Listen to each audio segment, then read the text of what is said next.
This is my daily devotional. Growing up in the era I did, my dad faithfully watched Hee Haw, and one song sticks in my head still today. Gloom, despair, and agony on me. Deep, dark depression, excessive misery. If it weren't for bad luck, I'd have no luck at all. Gloom, despair, and agony on me. Many of you could have probably sung that along with me.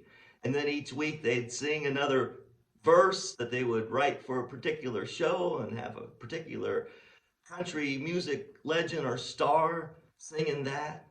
Well, when you think of deep, dark depression, excessive misery, in regards to scripture, most often your mind goes to the book of Job, because it appears Job was a person who was related to that song. He had it all. He had a family, but his children all died in natural disasters. And one thing after another was taken from him. And his three friends would come to him to give him counsel, but their counsel was just rotten advice. Job himself said, "Naked I came from my mother's womb, and naked I will depart. The Lord gave, and the Lord takes away. May the name of the Lord be praised." But one thing is for certain about the book of Job. It at least ends on a high note. When you fast forward to chapter 42 of the book of Job, it says this: "The Lord blessed the latter part of Job's life more than the former part.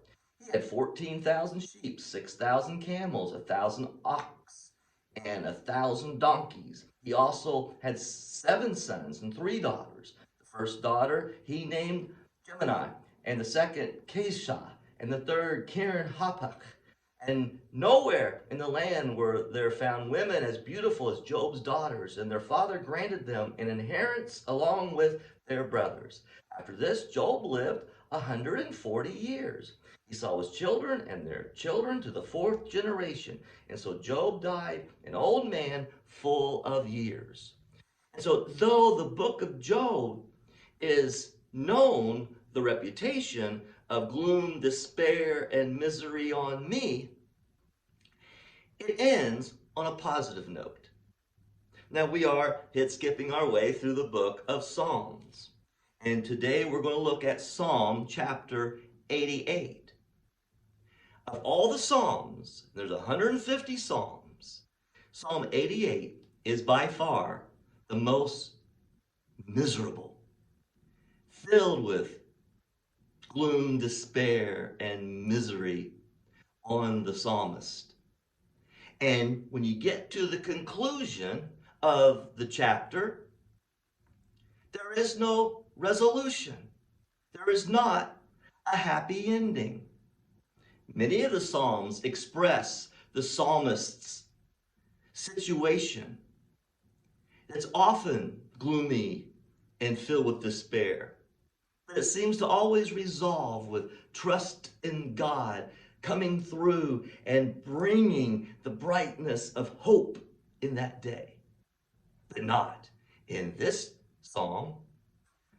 For instance, Psalm 88, beginning in verse 3. "My soul is full of trouble. My life draws near the grave. I am counted among those who go down to the pit. I am like a man without strength. I am set apart from the dead, like the slain who lie in the grave, whom I remember no more, who are cut off from your care." And then it concludes this way: "Your wrath has swept over me. Your terrors have destroyed me. All day long they surround me like a flood. They have completely engulfed me. You have taken my companions and loved ones from me. The darkness is my closest friend." Pretty pitiful. And that's how it ends. Here's the devotional thought for today. This psalmist was in a dark place. And throughout the psalm, references praying and calling out to God. And it never comes to a positive resolution. God is God and we are not. And it's difficult to understand God's ways because his ways are not our ways. And it doesn't always end as it did with Job. Sometimes we remain in that dark place of despair. Nevertheless, trust God as this psalmist did. God bless you. Good day.